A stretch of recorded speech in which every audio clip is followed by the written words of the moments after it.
year 2130, humanity reached further into the stars than ever before. The Pioneer, a one-way mission to prove we're not alone. We're making history. But after 20 years in deep space... What's the point anymore? Sir, there's something on the radar. Bring it aboard. Are you sure that's safe?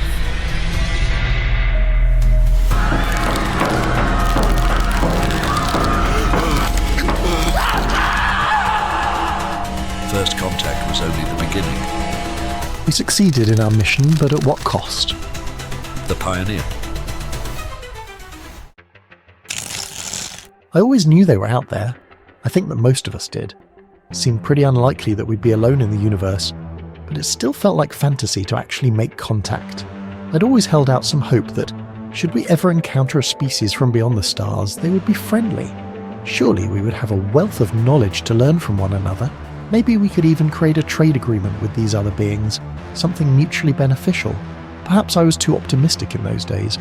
Maybe the thought of war with an alien race was too terrifying to contemplate. The reality, however, was far worse. It was the year 2130 and I'd been working the lowly role of ship's cook aboard the Starship Pioneer for almost 20 Earth years. The vessel was a research ship primarily, staffed by a team of scientists with a crew of medics, engineers, soldiers, navigators, cooks and cleaners to support them. Despite being heavily funded by a multi-country initiative, the Pioneer was never expected to return to Earth. The technology was in place to transmit any discoveries back to the command center, and all aboard fully accepted that this was not a return voyage. The Pioneer was the fastest and most well-equipped vessel ever created. It was capable of travelling further than humankind had ever gone before, and despite a lengthy list of subjects to study, there was always that one underlying goal to prove the existence of extraterrestrial life, even make contact with it. In 2111, when we had first set off, there was an excited buzz aboard the Pioneer.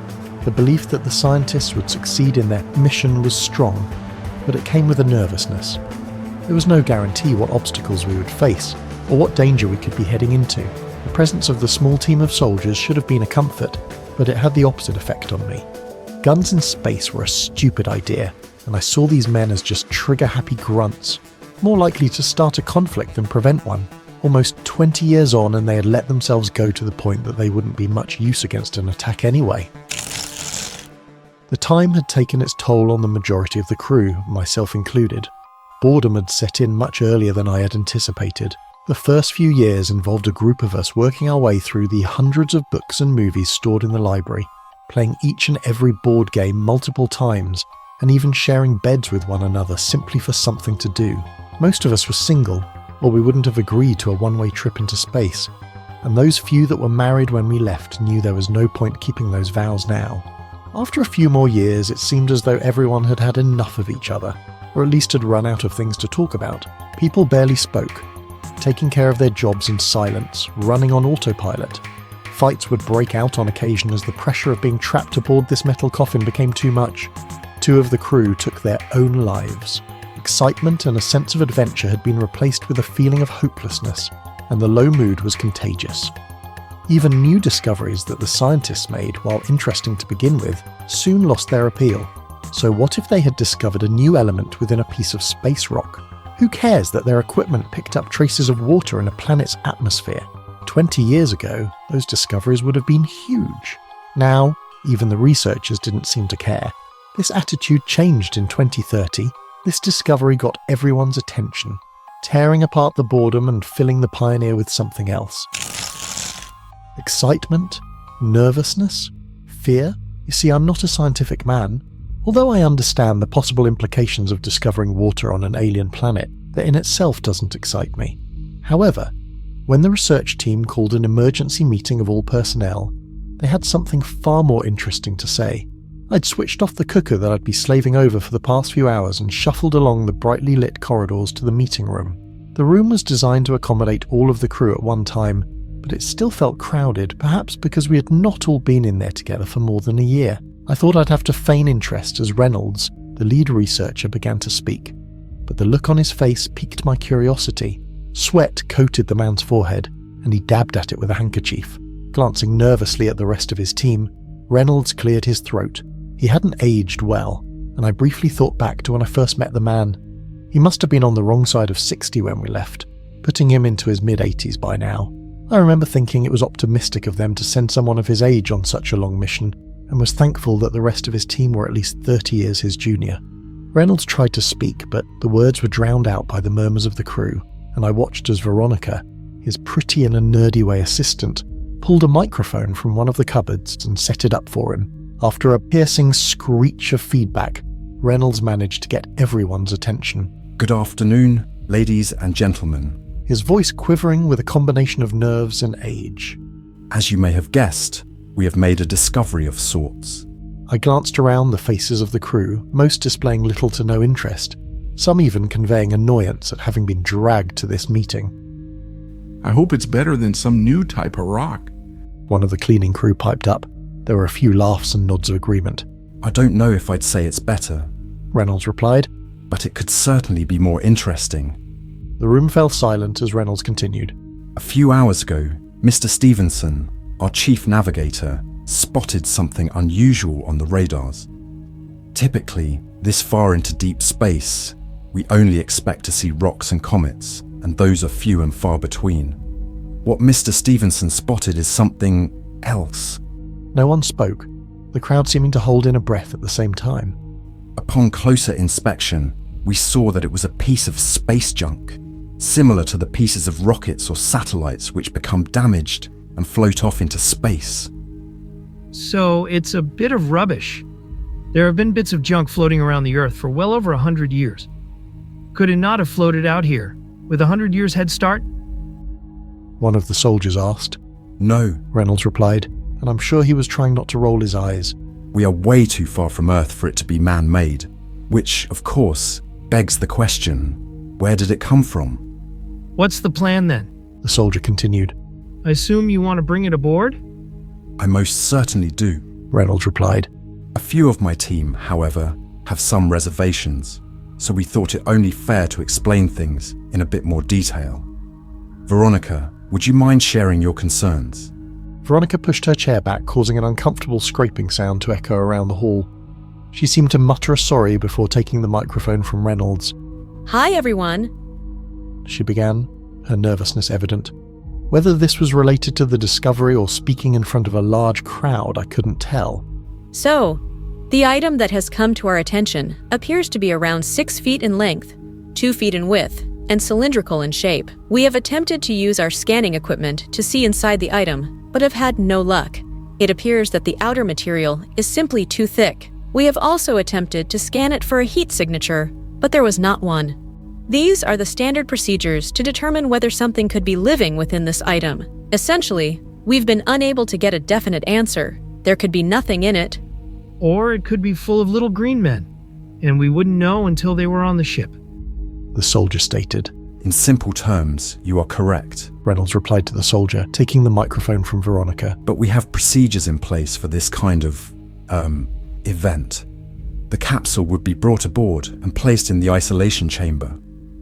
We could then carry out a wide range of tests from inside the laboratory, with no need for anyone to come into contact with it, until we were certain it was safe to do so.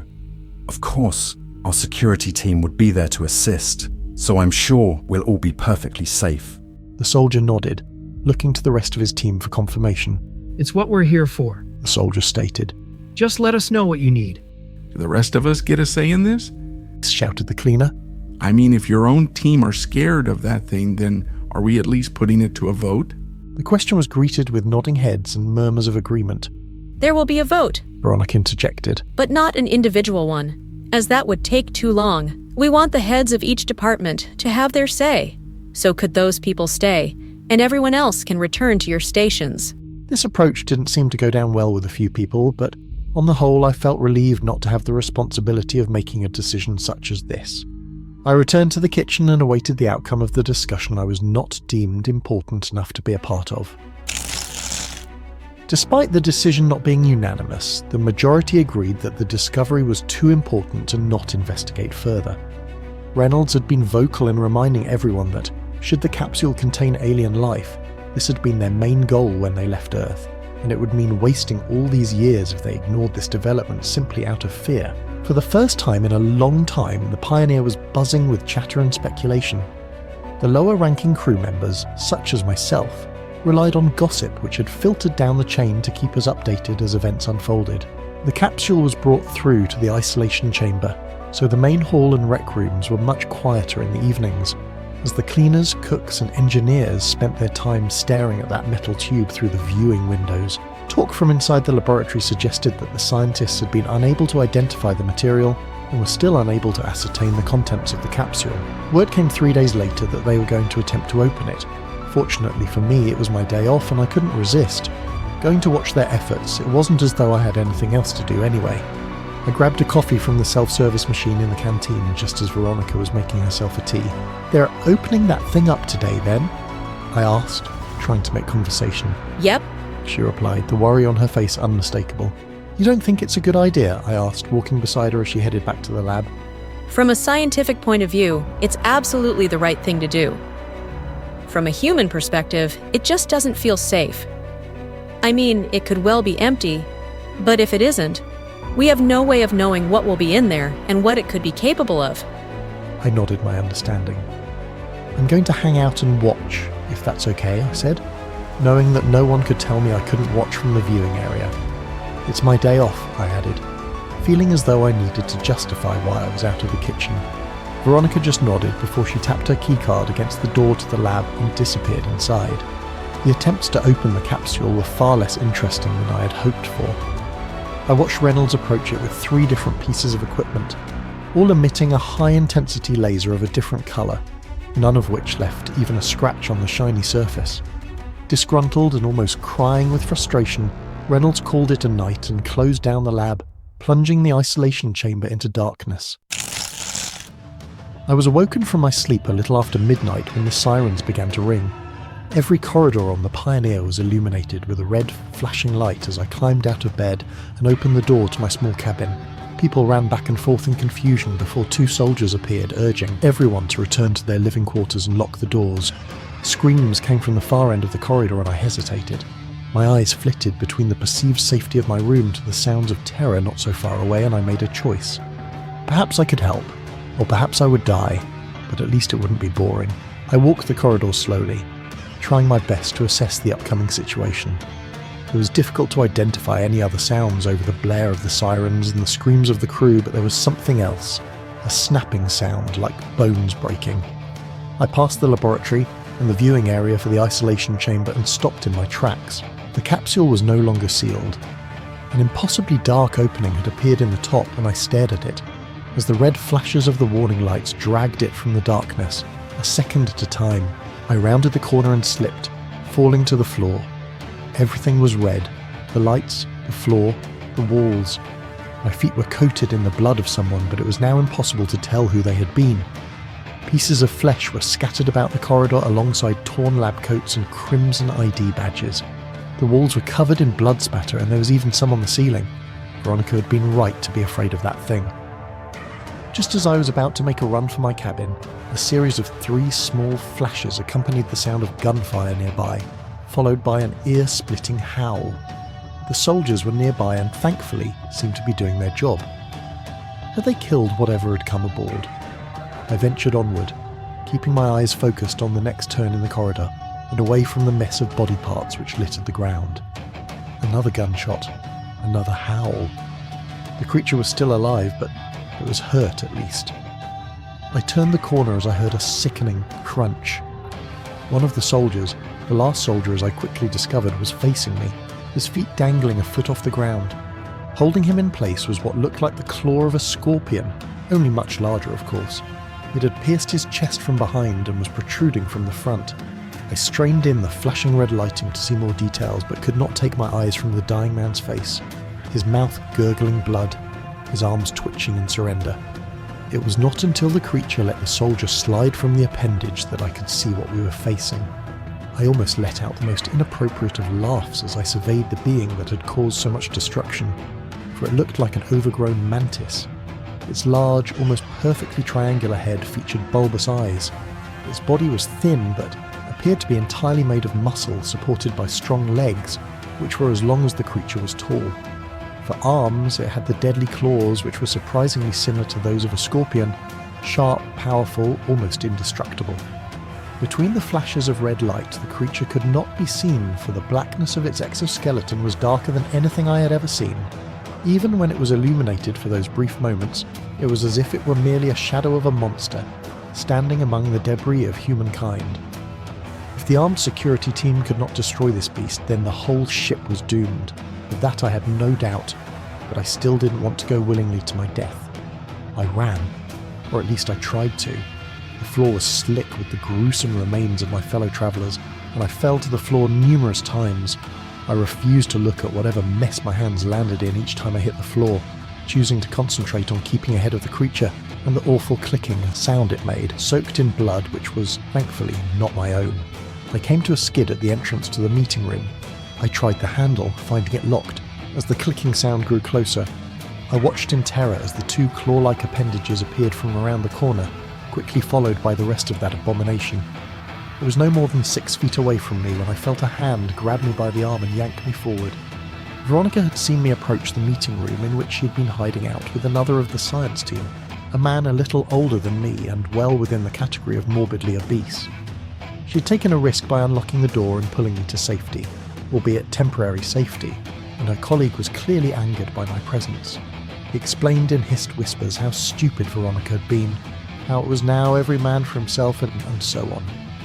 I thought but had the decency not to say that if the three of us were to be chased, then this chap would make our escape much easier, not to mention keeping that thing fed for some time. "It seems you were right," I whispered to Veronica. I wish I hadn't been. She told me, her eyes tearing up. Is there anyone else out there? "I don't know," I replied.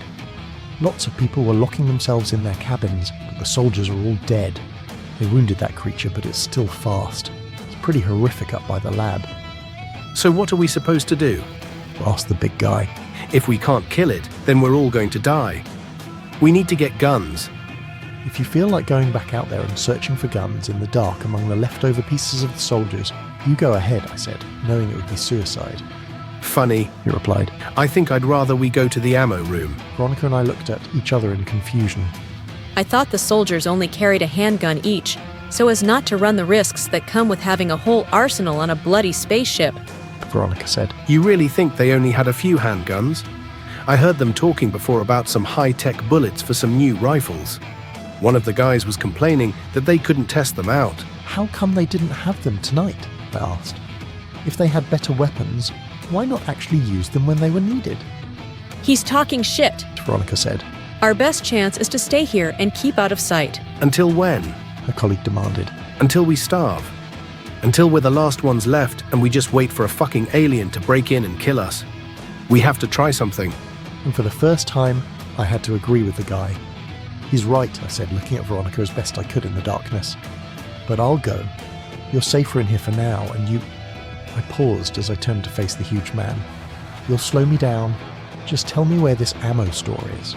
He didn't even try to go with me, and I wondered if sending me had been his plan all along. "When I say ammo room, it's more of a cupboard than a room, I think. I've never actually seen it.